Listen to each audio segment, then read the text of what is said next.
शादी के तीसरे दिन ही बीएड का इम्तिहान देने जाना था उसे। रात भर ठीक से सो भी नहीं पाई थी। किताब के पन्नों को पलटते हुए कब भोर हुई पता भी नहीं चला। हल्का उजाला हुआ तो ऋतु जगाने के लिए आ गई।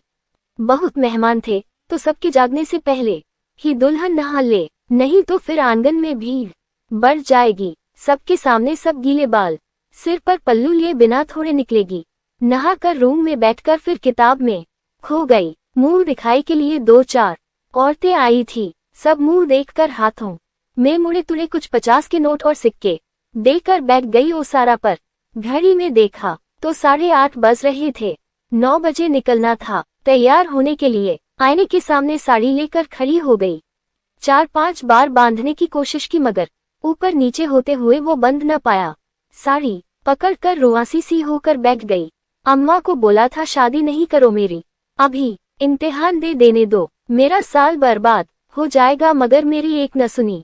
नौकरी वाला दूल्हा मिला नहीं कि बोझ समझ कर मुझे भेज दिया। आंसू पोंछते हुए बुदा रही थी। तैयार नहीं हुई। बाहर गाड़ी आ गई है, जल्दी करो न। दूल्हे मियाँ कमरे में आते हुए बोले। वो चुपचाप बिना कुछ बोले साड़ी लपेटने लगी। इतने में पीछे से सासू माँ कमरे में कुछ लेने आई। दुल्हन को यूं साड़ी लिए खड़ी देखकर माजरा समझ में आ गया। वो कमरे से बाहर आकर ऋतु को आवाज लगाकर कुछ लाने को बोली।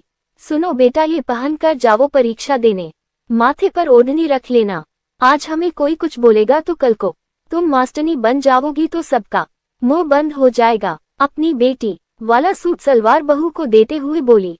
उसने भीगी नजरों से सास को देखा। सासू माँ सिर पर हाथ फेरते हुए कमरे से निकल गई। पीछे से आईने में मुस्कुराते हुए दूल्हे मियाँ अपनी दुल्हन को देखने लगे। ऐसी रीत रिवाज ही क्या जो हमारे बेटी बहुओं को आगे न बढ़ने न दे।